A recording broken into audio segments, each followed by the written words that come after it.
Welcome to Book Thots. We are Thoughts for Books, and these are our thoughts on books. For the 5th episode, we're reviewing chapters 33 through 40 of Onyx Storm, the 3rd book of the Empyrean Series. This is part 5 of our 10-week journey. We do have a content warning. Today's podcast is rated mature. We are Book Thots after all, so we are going to be using adult language, talking about adult topics. So please pay attention to who may be listening near you. This episode will contain spoilers for Fourth Wing, Iron Flame, and Onyx Storm. We focus on specific chapters each episode, but our conversation will include the entirety of the series. So if you haven't read them, today's podcast is not for you. Lastly, I'm just going to apologize ahead of time. I, maybe we, but definitely me, will at least mispronounce a name or a place. And I also will state incorrect facts about the books. Adriana will give you the recap and strip down to those chapters. Chapter 33. Queen Marlice of Umbriel has asked the unthinkable. She wants dragons in exchange for her bringing her army to the continent. We see this go over not so well among Sigale and Terran.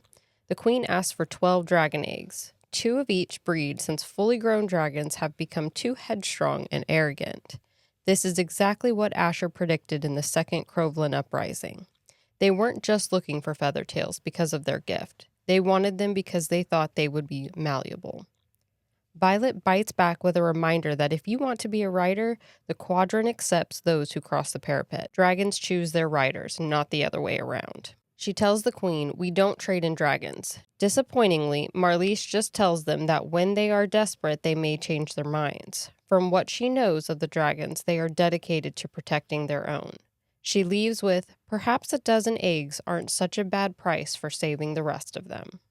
Once the group gets back to the meadow, Mira instantly wants to know if Violet wielded. Vi explains that they got caught in a storm. Lightning struck multiple times but reminds her that there's no magic here. Mira just goes ahead and points out she can't wield, but Violet can still speak with her dragons. Remembering something that the High Priestess said, she asks Mira, when did my hair turn silver at the ends? Mira states that it grew in that way. After resting the Gryphons for a full day, they make the 13-hour flight to Virdis, the capital of Hedotus. Known for being a community built on knowledge and peace, they notice that the weather is slightly cooler, yet the vegetation seems even paler. Even though Andarna seems to dislike this place and claims her kind would not settle here, Violet is hopeful that on this Isle of Wisdom they can find the information regarding a cure for Xaden. Terran alerts to Vi that they have company approaching. A half-dozen people are strolling towards them. The middle-aged man in front comments in awe of the dragons. We learn that this is the second triumvirate, Varys, who has come to welcome them. Violet notes how blue his eyes are, almost as if they were purple. Commenting on Violet's own eyes, he notes that hers are unusual, not entirely blue or green or gold, but a combination of them all. Varys turns to the crowd nearest him and mentions that he's brought his household to welcome and escort them through their city. Calling out to his wife Talia, whom he believes to be overcome by the magnificent dragons, we get an unmistakable reaction from both Xaden and her. She calls out to him asking, is that really him? Xaden's only response, Mom. Let the family drama ensue. No kidding. I think it was so interesting how uniform their place seems or looks. Yeah, the place It's very pale and just kind of boring. The place is as dull as their personalities, Yes. I think, because they just seem like really boring people. Well, and it says like all of the soldiers are same height, same build, same coloring. Everything is the same about them. Cookie cutter. They're too smart for their own good. Maybe it's so pale because they already drained all the magic because they used it for their own gains. Well, especially since it kind of annoyed them that this city was built upon the old city. And so they were just like, you have no room for anything that's not perfect for you. To go back to Marlice, Mm-hmm. are they considered like a different kind, a different being? Because she says in the book something to the effect, your kind has made them so arrogant when she's talking to Violet. Mm-hmm. So About the dragons? yeah. So does she consider herself more godlike? Does she consider herself different? Is she different? I don't know. That was something I was thinking too, because Yeah. they are built differently. specifically says about their stature. No, I think that's a valid point to make because it was a very odd choice of words to use. You're definitely pointing out that there's some difference between you guys, but what? We're not really sure. And Mira is so concerned with Violet on, did you wield? And I was thinking, did she say that because she's worried she's turning venin, like her grandmother kind of warned her, or is she just curious? I couldn't decide if it was an overprotective sister moment or a scared Mira, are you turning venin moment. Or does she know from what her mom has told her that certain people can wield other places too, or something like that? So she's like she read in the book that, hey, people can. Yeah. I don't know. I just think Violet did wield. There's no way she didn't. Her skin heats up, like all of the things that happen exactly like when she wields. So there's just no way it wasn't her. I just want to know what Grandma said. Like, I just want that conversation. I need a transcript. Yeah, we said that last episode too. We just wish we could. Yeah, can we it have would a highlight. recording of that conversation, please? We just need a Mira point of view novella. When Violet is so concerned about seeing the other girl with the same hair. Yes. I highlighted just to prove myself wrong even more. It says, Violet says, right? I never thought of it being potentially hereditary.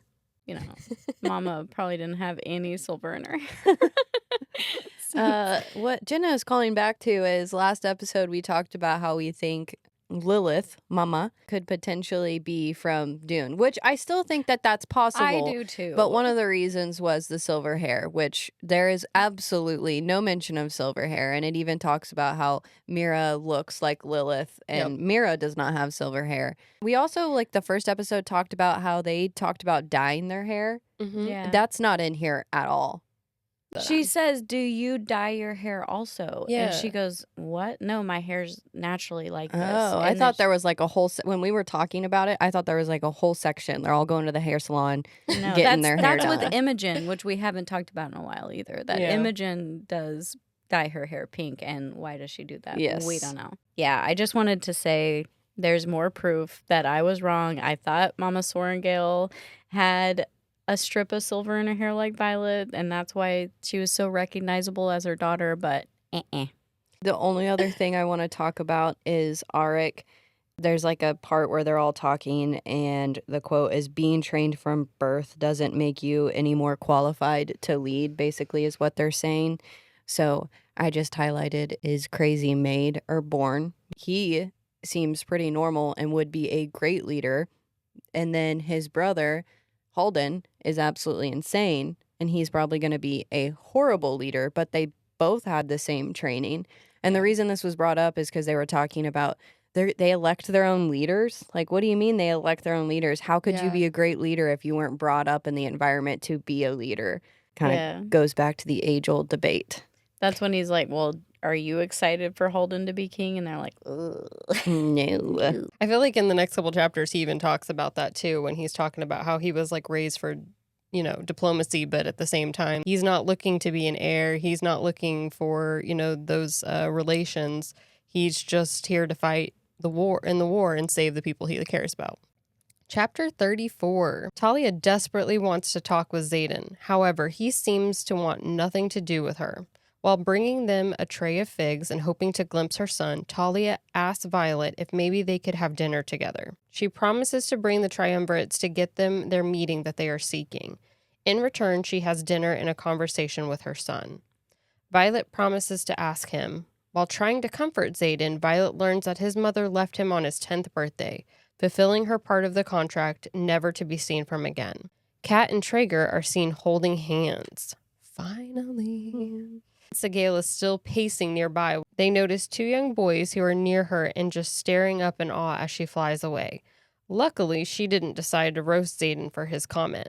But running out after the boys is Talia, and it is revealed these are Xaden's half-brothers. She left and started a family of her own. She's overheard telling their caregiver that they will be staying with Varys' parents while the triumvirates are dining with them. Curious, Violet asks Andarna to keep a close watch on the boys. Xaden decides to accept her dinner proposal. I just have to say, rereading this chapter, I kind of wanted to change my Malik to Xaden's mom. Later on, I feel better for her. Like, no, not better for her. I feel at least a little more. No, I just think it gets worse and worse and worse. Okay. Maybe. Really? I honestly, as I was listening to you go over it again, I had a different thought too. Why did she bring the figs on the plate? That's the antidote. It's like lemon or fig. Mm-hmm. Oh, but she didn't know about it. She says she know didn't, about it. and she acts like she didn't. But this is a very twisted place, guys. True. We find out that they had information that they were arriving, so she does play off like she didn't know he was coming. So she's hoarding the figs, which were his childhood favorite. The chocolate cake was childhood favorite. Was she in on the poisoning? I think she was aware that they were going to be tested. I don't know if it was revealed or... She probably wasn't. I just think it's odd. She brought figs, and that happening to be the antidote is just kind of like... That's suspicious.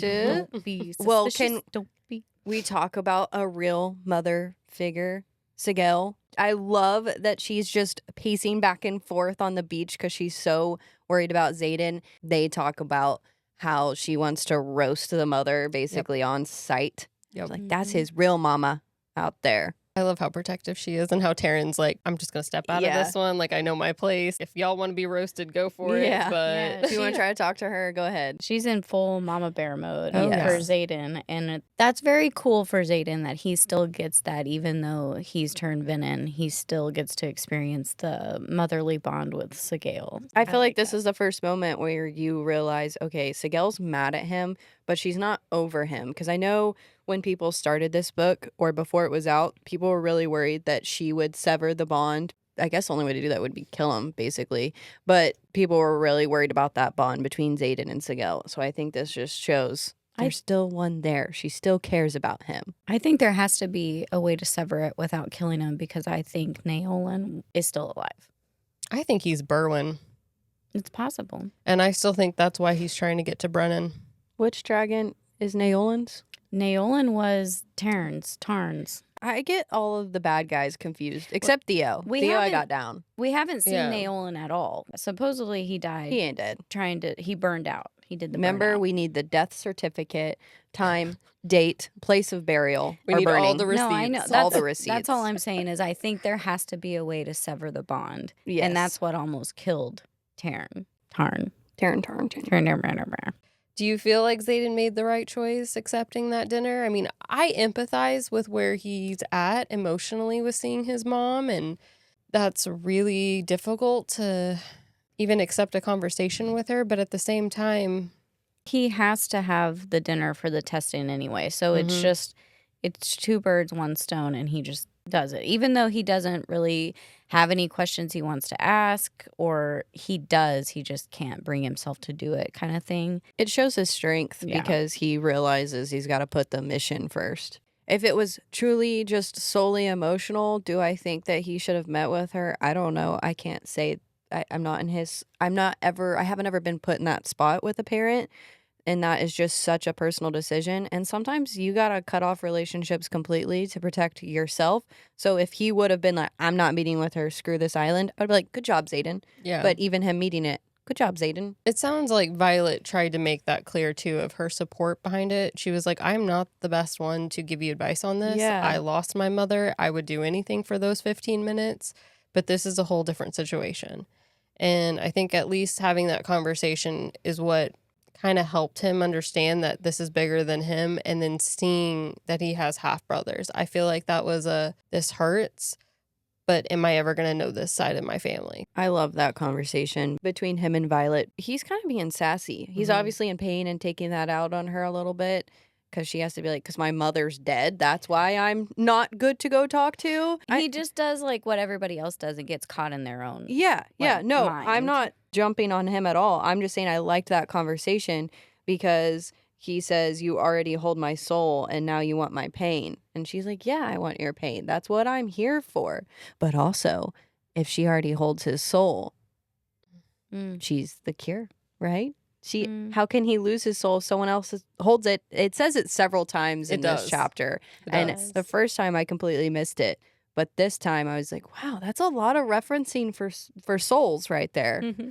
What you were saying, it just humanizes both of them. Yeah. Right? It just really lets us connect to them on another level, which is very nice for characters in books. It just shows their bond is so much deeper. I mean, you even see that among some of the friend group, which is like Riddick and Violet. They would do anything for each other. But the reality is Xaden is losing himself, and he knows that his soul is within care, basically, of Violet. And he trusts her to ground himself when he's losing that part of his humanity. She's just there as a constant reminder, but she's also afraid that she's that trigger, that he's willing to channel from the ground or dig deeper just to save her or just to protect her. And so that's also that very hard line to kind of cross. Cat and Trager finally, huh? I'm happy for them, even though we all know it's short-lived. Very, very short-lived. I mean, we see hints of it several times. Yeah. But yeah, just if anything, it just makes you sadder. Violet's like being treated by Trager, and she notices the bruise on his neck, and the she's hickey. like, good for you. Yeah, and Cat even like runs to him first in some scenes. I thought it was an interesting choice for the boys to be sent off to their grandparents, but you know, it was kind of an obvious, like, why else would they need to be separate from where the dinner's being held? Let's protect the heirs of Ferris, basically, because he's so high and mighty.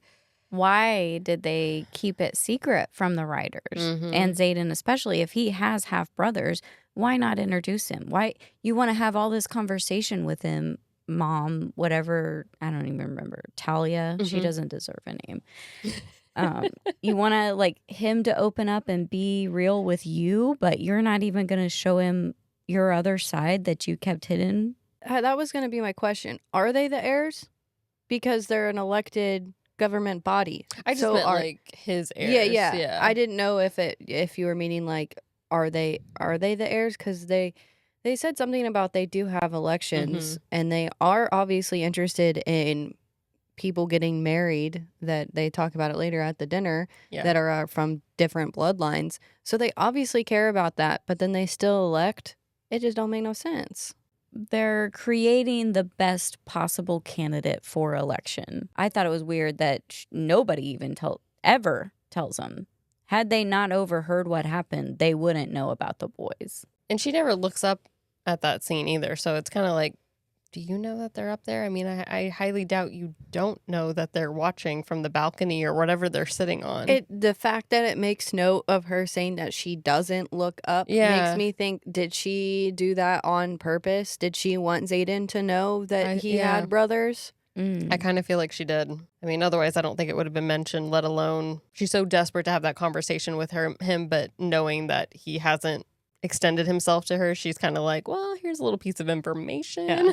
Maybe she's been forbade to talk to him about certain things because the bad guy in the scene, her husband. Yeah, what's Ferris? Yeah. Ferris. He does seem super controlling. So maybe that was her way of showing Xaden the boys, even though she wasn't supposed to. Chapter 35. At the dinner, we are introduced to the two triumvirates, Nairi and Roslyn. Dressed alike in style to the scribes' robes back in Basgiath, they wore the sacred ceremonial pale green robes. Anticipating the test of this dinner, the squad is trying to gauge each other for their questions. However, it seems they are more focused on judging their life choices rather than intelligence. They mention the bond of riders to their dragons and are curious if the rider dies. Does the dragon die also? Violet states that it depends on the dragon, and usually no, while Cat notes that Gryphons bond for life. Baffling to the triumvirates is the fact that with so many royals sitting among them, they have not paired for potential alliances.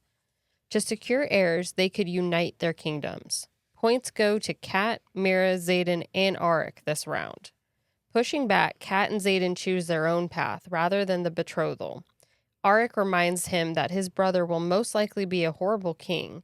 Heir and alliances are not his concern. He will fight in this war, most likely die, and do so knowing that he protected others. Not you. I'm not booing you. I'm booing that he says that. Mira pointed out that Xaden was never going to bother with an alliance or share their knowledge. Before long, dessert is brought out. Information has been pouring in for weeks, so this arrival of the squad was no surprise. Talia had chocolate cake made since she remembered it was Xaden's favorite when he was a child. But none of the triumvirates have forks in front of them. Knowing something isn't quite right, Garrick has started eating the cake and collapses. God, Garrick. Arik rushes to catch him before his head hits the floor and shouts, "He's not breathing." Can I just say this real quick? Yeah. Xaden? Every time I see that, I think of the commercial that was like, it just makes me think of head on, apply directly to the forehead. Head on, because it's like Hedion.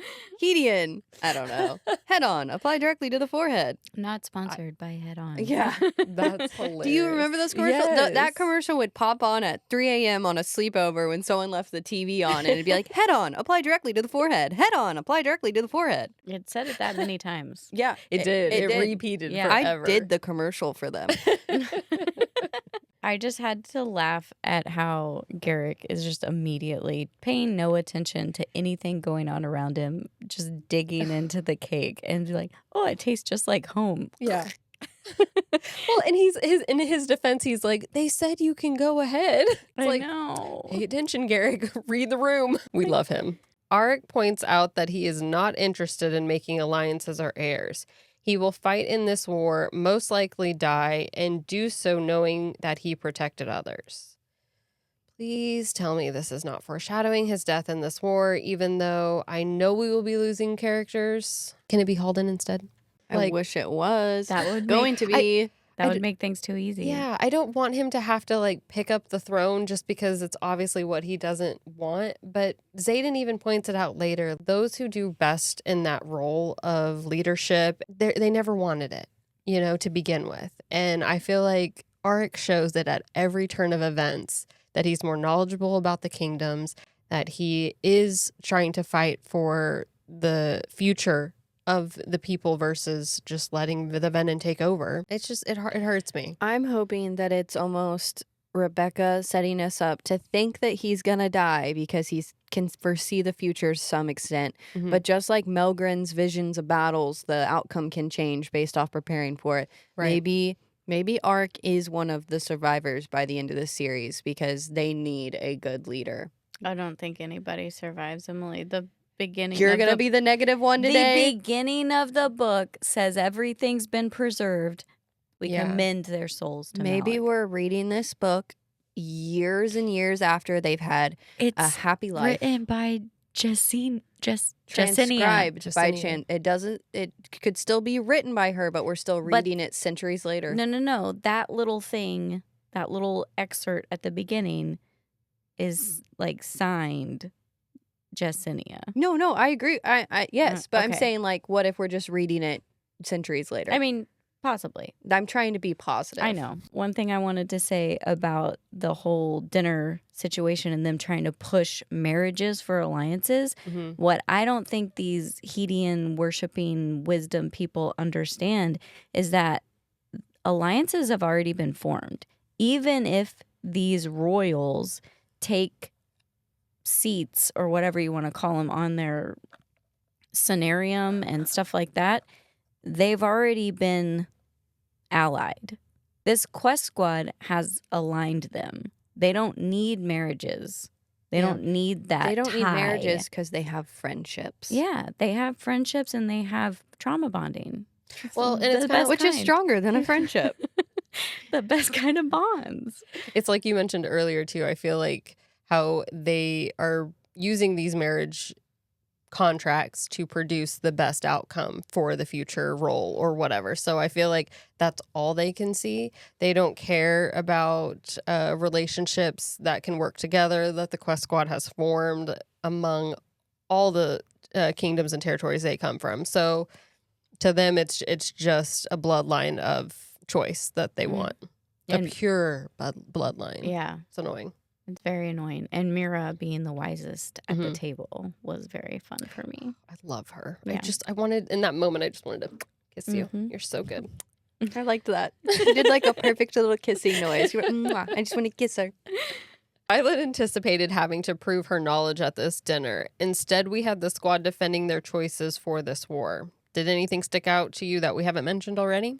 I don't know how to say that. The triumvirate? Just proving. Triumvirate? I think it's triumvirate.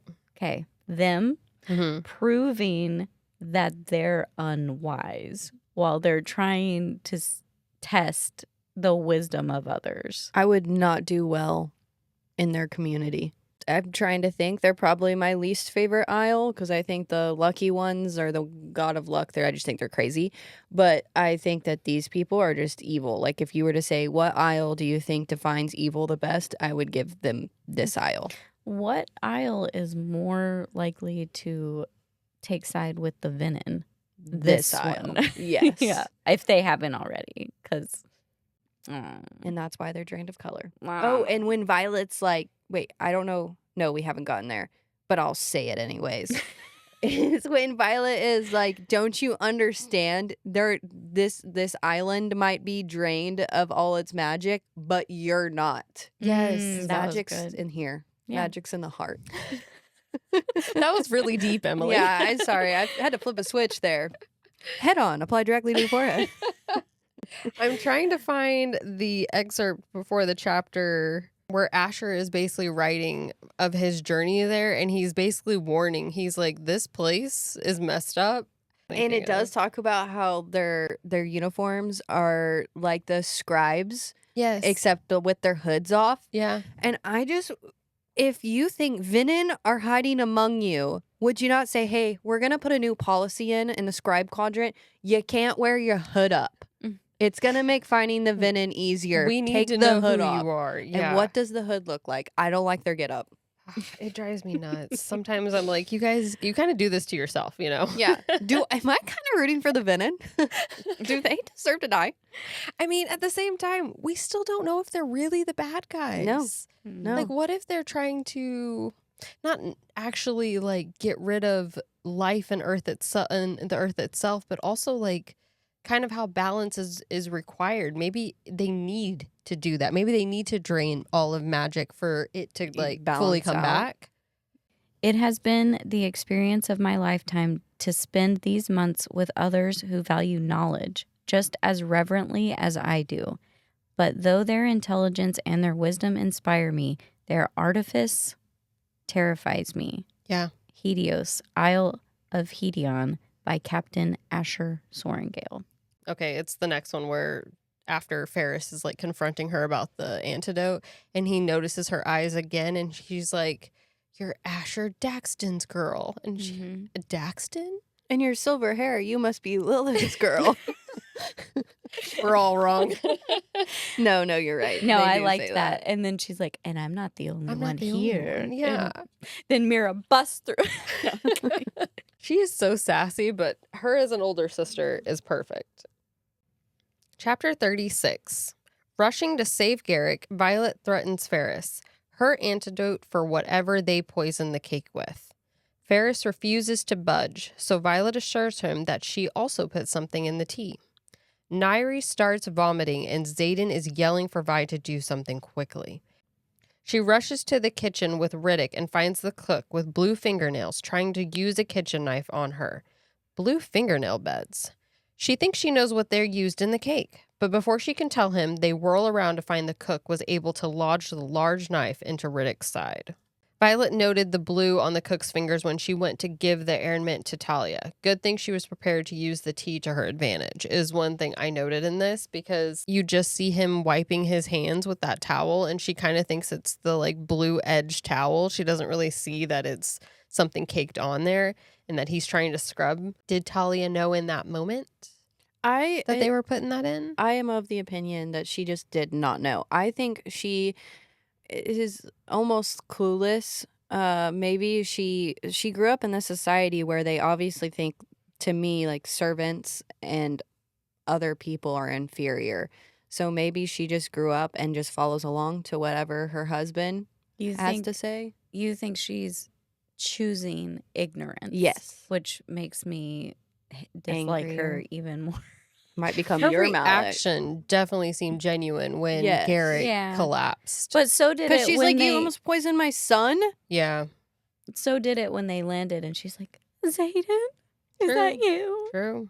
Can't Well, but trust her. maybe she actually wasn't, like, she knew she was going to see him, but wasn't truly prepared to see him. So maybe that was a true She's reaction. a bitch, Emily, and Can't I trust a hate her. bitch.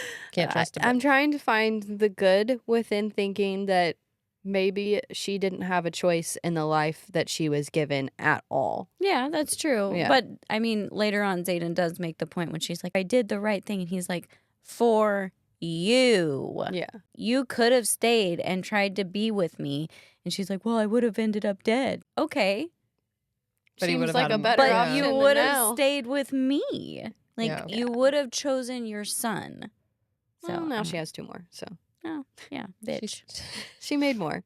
This chapter just makes prepares your heart for if we have to lose Riddick No, someday. don't. I'm just saying. Take the words out of your mouth.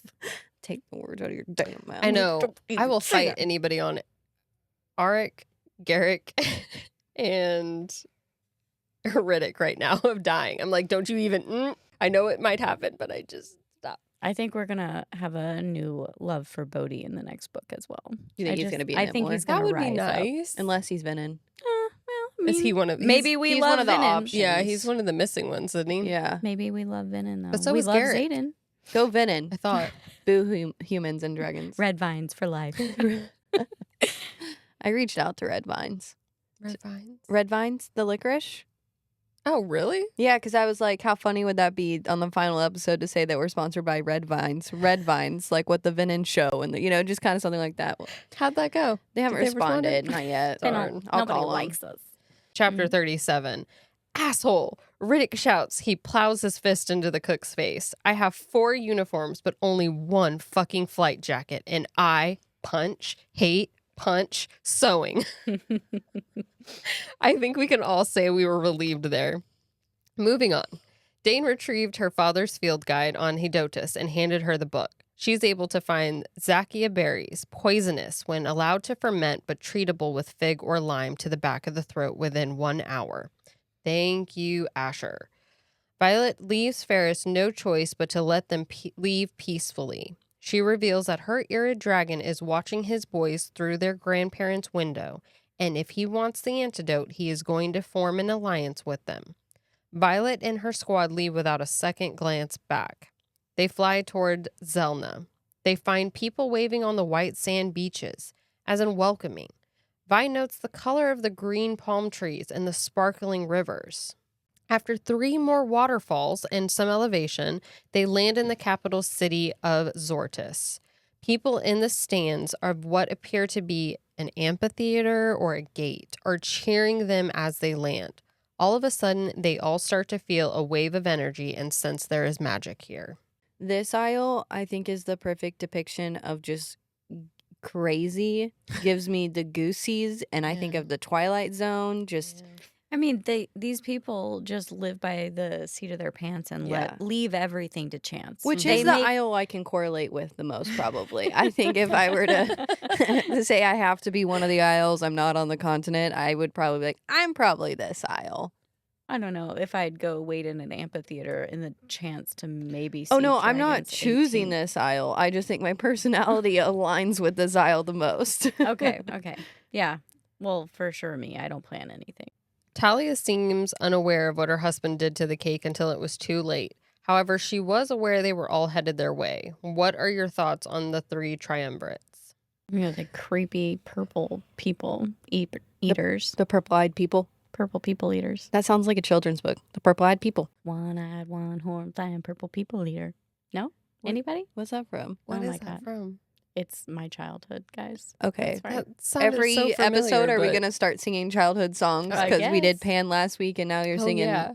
I don't know what it's called. Yes, I'm glad to be leaving Hedotus. We almost lost Riddick. That's enough to make me burn the aisle down. Riddick requesting a Quest Squad patch for his flight jacket made me laugh. Yes. I was like, I love that he hates sewing, and he's like, guys, Violet, this is a real thing, so I want that patch. I She's just like, love how noted. they have such a big thing about patches. They're like the Girl Scouts. Like That's what I picture is their little brownie vest or something, and it has all their patches on it. You see this one? That's my Quest Squad patch. The Zanal gift chapter of chapter 38 is quite a doozy for those of you who have also read this. We can talk about Mira first. She was given wine, which she gratefully accepts. I was afraid after the last chapter, when I first read this, that it was poisoned. And I was like, Mira, do not open that. Like, we don't know. But, after reading it a second time, I'm just hoping later she can have a few glasses of wine and enjoy her sanity. Nope, it's got a much deeper meaning. She's going to have to Apparently. cure somebody with it. All right, so Marin's the next choice, and she draws 2 orange tunics. Does this one come back up later in the book? I can't remember if she's ever worn it most yet. of them don't. Okay. It doesn't say like, oh, Marin's sitting in battle breath in one of her 2 orange tunics. So for the last 2 books, then we might see something. I feel like all of these gifts have to mean something. And Yeah. last night I was reading it and I was like, but what do they mean? Because some of them are just Garrick. Sorry, I'm jumping the gun go here. for it. Go for Garrick gets a rusted steel bucket. Does he have to shit in it later? Like, what does it mean? What does it mean? I do like that Dane had to get slapped across the face, and Xaden is like super loving the moment and jealous that it wasn't him that got to deliver it. That's funny. I think Dane got slapped across the face to symbolize like wake up from the life that Quit you being were an living. asshole. Yeah. Oh, wait. I had a thing highlighted about the magic from chapter 37. I just wanted to know why. Just kidding. I wanted to know why they had to start scratching the grass before they realized the magic was there. Like, it was when they were touching the ground. Takaris had asked before, I wonder if when you touch the ground. So they didn't feel it in the air. Nobody did. They felt it when they touched the ground. They got their bonds back when they touched the ground. Yes, I found that strange too. It just goes to show that their magic is coming from the ground. Don't they note something about how like they don't have a lot of magic there, but they can sense some of it? So like maybe that's why you couldn't feel it in the air as they were flying over. They could just notice the plants were very colorful. The water was super colorful. The hum of the crowd is when they sense the magic the most, which goes back to my earlier theory that the magic comes straight from the heart. You know what? I like this. We can just jump on that train. So Arik is given a fractured hand mirror that his poor little hand instantly is cut on. But I'm curious how that fractured hand mirror relates to his gift of being able to kind of predict and foresee. I don't know. That one was the only one that kind of like I made a little bit more of a connection with. And some of these I'm like, oh, Rebecca, where are we going here? I really don't know. I thought maybe it means that he's going to be the person that ultimately hurts himself. No, I'm not saying like that's he's a good point. Maybe like, he just can't sad. see correctly what happens to him.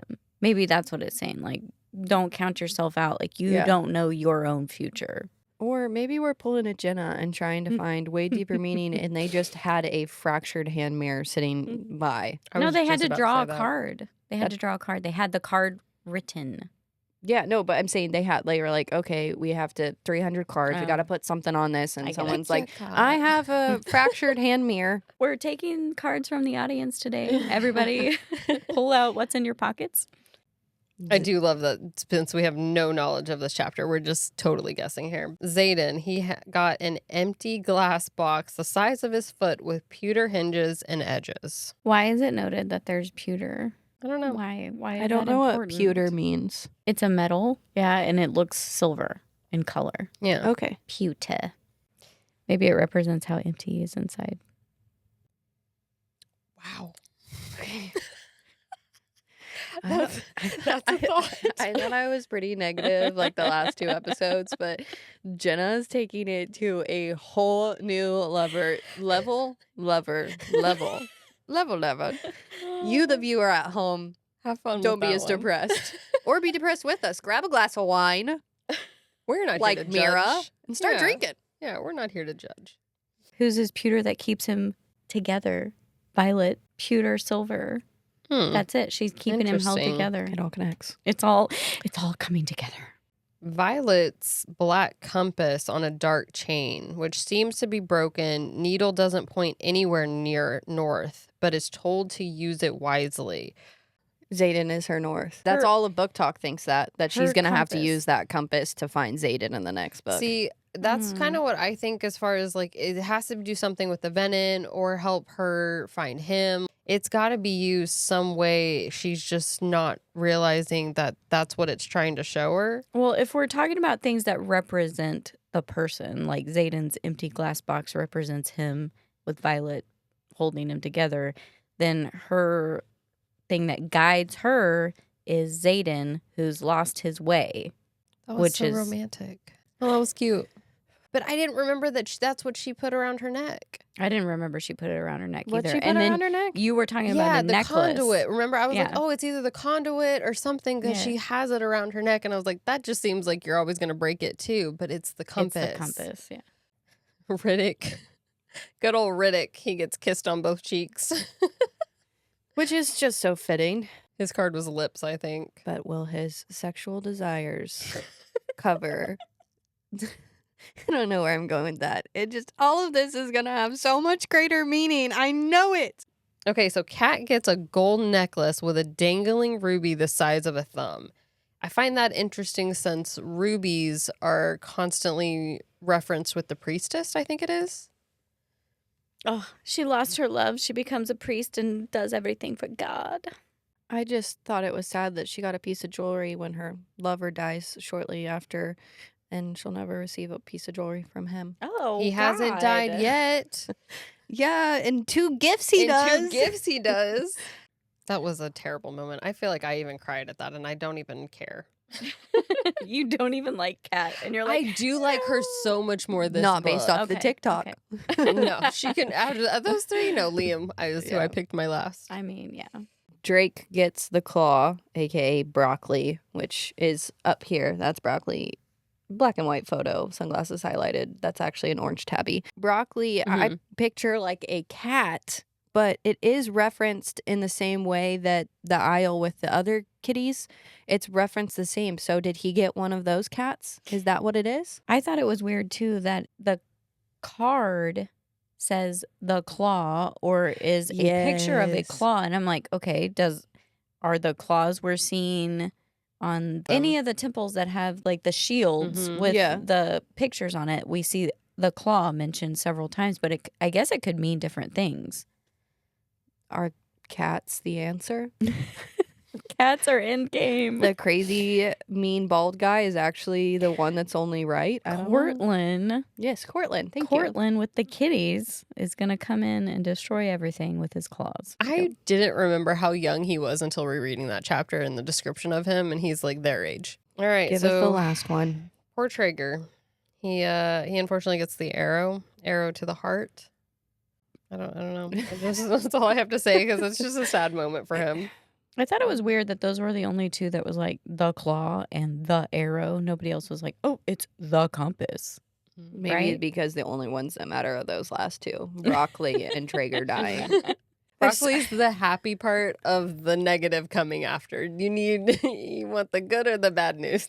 I said it in an earlier episode. It sucks that Traeger dies. I feel bad for Kat. This is probably her origin story. But at the same time, his death is what leads them to find the 7th dragon breed. Chapter 39.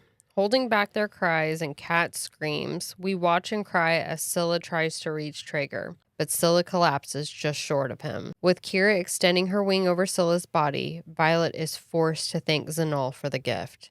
They pass the test and Arik is able to meet with their queen. She agrees to send an advance party within the next couple of months and the rest of their troops whenever they're ready to receive all 40,000 of them. Kat and Marin want to take time to bury Traeger and Scylla. She requests they be burned together as that is what they both would have wanted. They agree to fly north to any of the dozen uninhabited minor isles to burn and bury their lost friends. Why did we not think of the fact that there are uninhabited minor isles and these dragons, I don't know, don't really like to live among people anymore? Did y'all not consider that when mapping this out?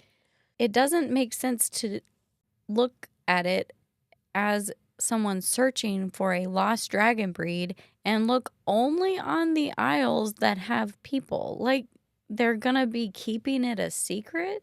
I mean, I feel nobody's keeping Yeah. anything a secret between these royals. Everybody knows everybody's shit. And they're using this as a way to potentially form alliances for this war, but also to have any knowledge come of their findings, whether that's the venom, how they can beat them in the past, and how that could potentially help them in this war.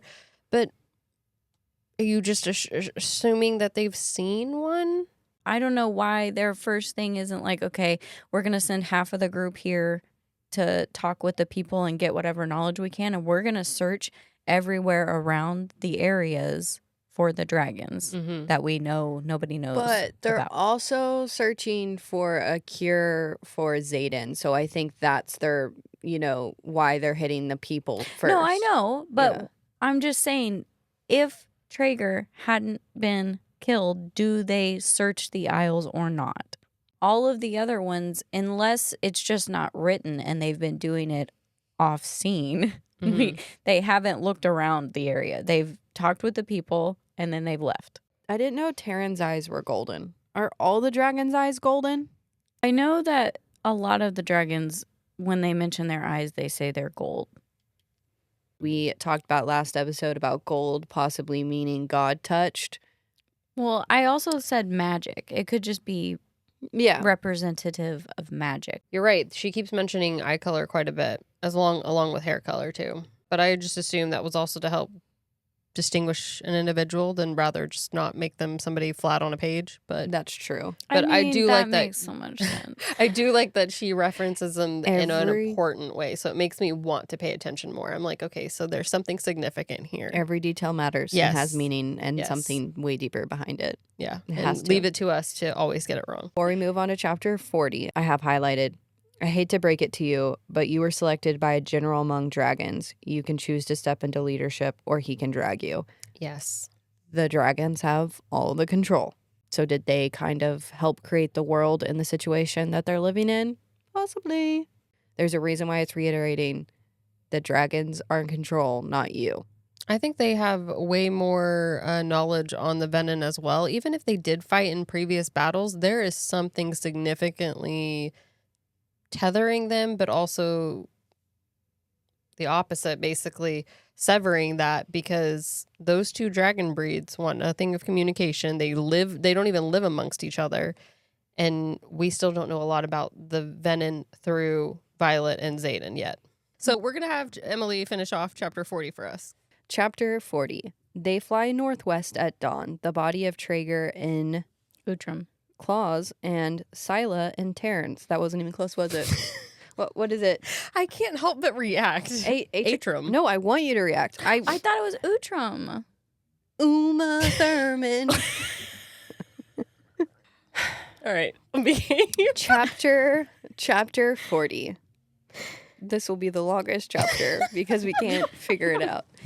They fly northwest at dawn, the body of Trager in Atrum's claws and Scylla in Terns. Violet begins to panic when there is no land in sight. This will all have been for nothing if they die in the middle of the ocean.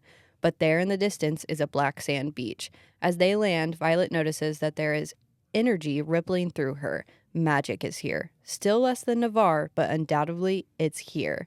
They gather all of the necessary supplies to burn the bodies and say, "With honor, love, and gratitude, we commend your souls to Malik." And then it's done. Fighting over a map, no one in the quest squad knows where they are at. Good thing the new kitten, named Broccoli, eases the tension. Violet decides the quest squad will break up in teams to search the chain of remaining volcanic islands. Marin and Kat, Drake and Dane, Arik and Mira, Xaden and Garrick, and Riddick and Violet. Everyone, including the dragons, are suspicious of Violet not choosing to be with Xaden, but she knows she is his biggest trigger and she isn't taking any risks. Riddick and Violet hang back as the fire burns out while everyone takes off to search the other islands. After a fun moment between Riddick and his dragon, Atrum, the ground starts to shake. It's not Terran or Andarna. Appearing in front of Violet stand 6 irids. Hello, human. They're creepy is what they are. Hello, human. I liked how they showed them. themselves, though. Coming out of camouflage. Mm-hmm. Just like what we've seen with Andarna. So it wasn't anything like, oh, they've just been flying over and all of a sudden they see a colony of them, basically. Do we know how long they've been following them? Mm-mm. No. Could have been forever. The Irids say we have a long flight ahead of us. It's because they're going north. Mm-hmm. So do you think they took Andarna north when she left with them? I know we're jumping ahead in chapters, but now I'm curious. Is that where they took her? I'm going to need to reread a bunch before I actually make Because they a talk theory. about how most of them are in the sky. We're at chapter 40 now. I think that the next book is north. I think that might be where they're from. Even Andarna not liking the cold. I don't know. I just assumed they were like in the sky. Just Maybe like they there's a- live on a cloud. There's Yeah. a sky island. Yeah, like there's Or a the island. volcanoes. Yeah. What if they live in the Ooh. volcanoes? What volcanoes? What volcanoes? Okay. On the So, island? I read the book. I don't know if you at home read the book, but it does say it about 30 times in this chapter about how the rest of the islands are volcanic islands. Yeah. So you think No. that's where they're hiding? No. Probably not. It's a bold move. It's just an option, okay?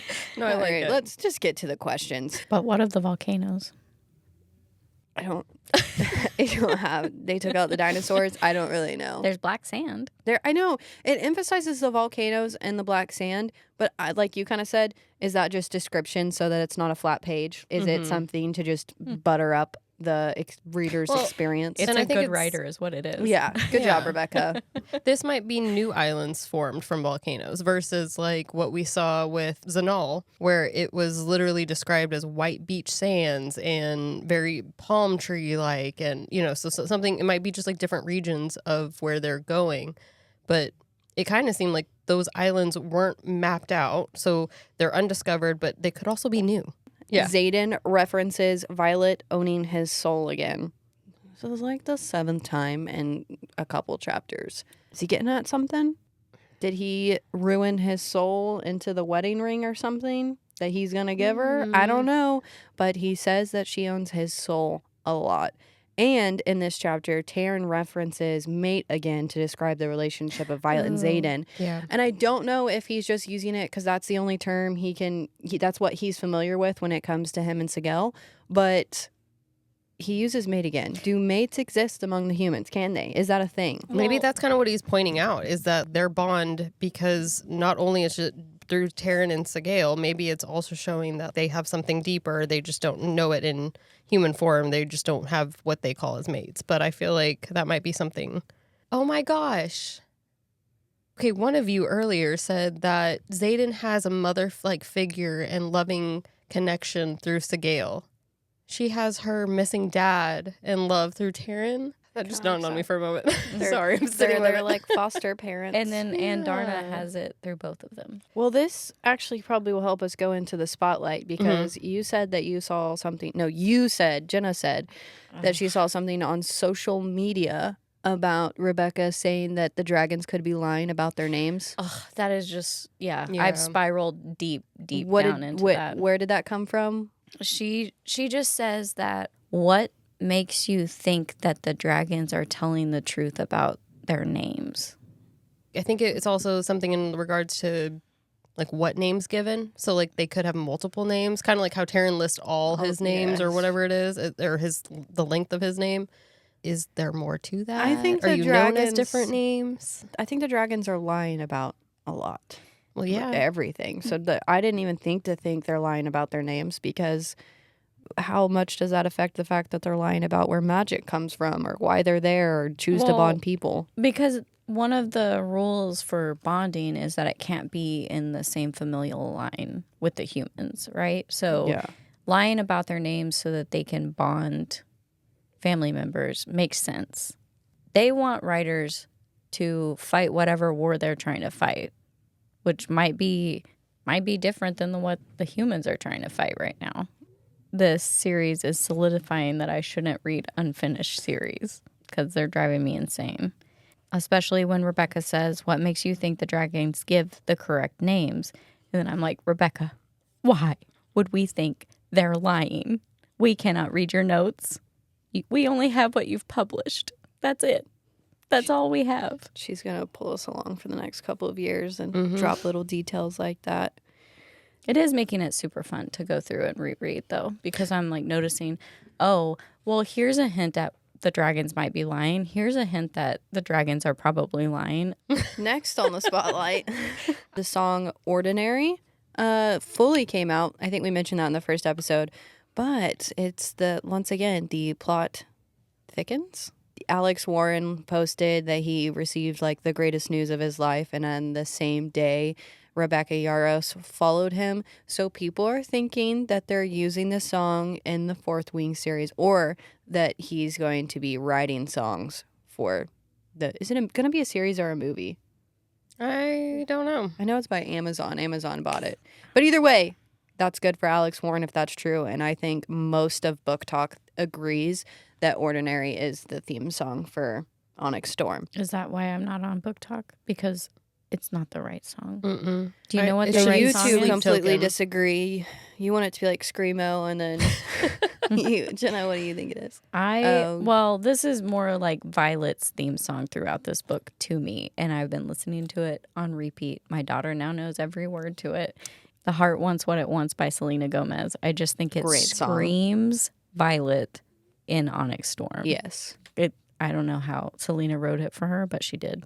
The other thing on the spotlight is just Riddick talk is trending.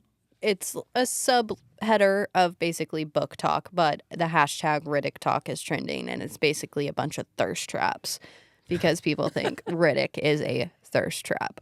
One thing I just want to mention before you move on, I saw a picture that Rebecca Yarros had posted of her finally writing after all this time with the stress that she was under for book 3. Mm-hmm. Even though this has nothing to do with Onyx Storm or the Empyrean series, I was kind of happy to note that like she's in a place mentally where she can open up a document, not be stressed, and she's sharing that with all of her readers and the excitement going forward to know that she's out here trying to produce some more stuff for us, and I wish her well. I know it's like International Women's Day, I think, today or something for Yeah, it was March. either today or yesterday. Happy International Women's Day, and just know we're all supporting you, and we can't wait to see what you have. Yeah. What comes out next. Yeah. So fan theories. This one comes from a avid listener, Libby. She listened to last week's episode, and she just said that she is theorizing that there might be an 8th breed of dragons that get their power from water. We have land. We have sky. So water would make sense. Yeah. I like that theory. I do too. But then it's like, do all the pillars, do they actually all represent like a certain type of dragon technically? But then book, I mean, is a book dragon just like a scribe basically? Like what would be a book dragon? It could just be in reference to knowledge. It's a little bit different than a bookworm. Yeah, that Is what it is. yeah. I can't remember how many there were. We should have like counted. There was claw, book, water, shield, sword. That's all I remember. Fire, wind. That would be 6. There's six. Okay. Because I reread it and I was like, where's the 7th? And I Yeah. thought it was the claw was going to be the 7th, but it was part of the 6th. So I was like, Even if the pillars are not in this, though, I think that would be a good add to have a dragon that pulls the water. Then you have basically all the elements. I don't know what the elements are right at this moment, but that seems like all of them. There are dragons of the water, so shout out to Libby. The other theory that she had is, I guess it's not a theory, more of an explanation. The fact that Irids can manipulate bonds is probably why Violet, Terran / Andarna still had theirs and no one else did. You think she was the connection for keeping that open? Yeah, that's what she's saying. I don't know if I 100% agree with that, but I mean, that's a really good theory to explain it. And obviously, we find out later in the book that they can manipulate it. Manipulate? God, I'm struggling with that one today. Manipulate. And then I wanted to talk about my theory. I might be saying this the wrong episode. There's a lot of pressure on Ree to be like the wing leader, to be the person in charge, to make the hard decisions. And there's big emphasis on this next chapter series that we're going to go through, where it's Ree talking and speaking up in class about how she would send Violet. But she doesn't want to say that she would send Violet into battle because that's her best friend and it would be a risk and Violet would probably die up against Theo. And I kind of just wonder, is that foreshadowing that Violet will die and that Ree will have to be the person that makes the decision to send Violet to that death? I mean, she is the weapon. I think that's what she's trying to come to terms with. So maybe that's a hard decision to make on Ree's part, but she is the leader and she has had to make those difficult choices. So if she does in the future, it probably won't end well for Violet either way. Yeah. Even whether she comes out of it unscathed or just badly damaged or death. I hope Xaden is not fully gone before she dies. Like, I wish there's some kind of connection like, there. Almost like go down like the Titanic. They just go down together. Yeah. They I- are going to. It's. Some people don't It's- think that. I'm not some people. You're the people. She's the I'm- love theorist. I am the love theorist. That's right. I feel it in my bones that Rebecca's not going to strip that away from us once she's given it. I just don't know who I, at this point, will be the most sad about dying. There's too many. Oh my gosh. Like Riddick and Violet, not Riddick, Violet and Xaden dying will make me sad. But there are some side characters that might even make me more sad. Well, probably because we're being prepared for their deaths. We're just all anticipating Brennan's betrayal. Again. Yeah. Brennan can suck it. And so can that mom whose name I can't remember. Right? Talia. Talia. What kind of name is that? Sorry if your name is Talia. It's a great name. From the Batman series. I don't- That's how, like, she's... Never mind. Don't worry about it. No, but is No, it a it's main okay. character? Yeah, well, Is she's it Batman's she's like girl? Kind of, not really. Is it an They end up having a kid together later. No, wait. I'd say that's pretty main character. I'd say that's a Wait. crucial part to Batman's story. Does she abandon the child to watch his father's death in public? Now let's wrap it up. Thank you so much for listening to this week's episode. Next week, we will be talking about chapters 41 through 48 of Onyx Storm. And be sure and check us out on YouTube, Instagram, Facebook, and TikTok. Tune in every Friday wherever you get your podcasts for a new episode of Book Thoughts.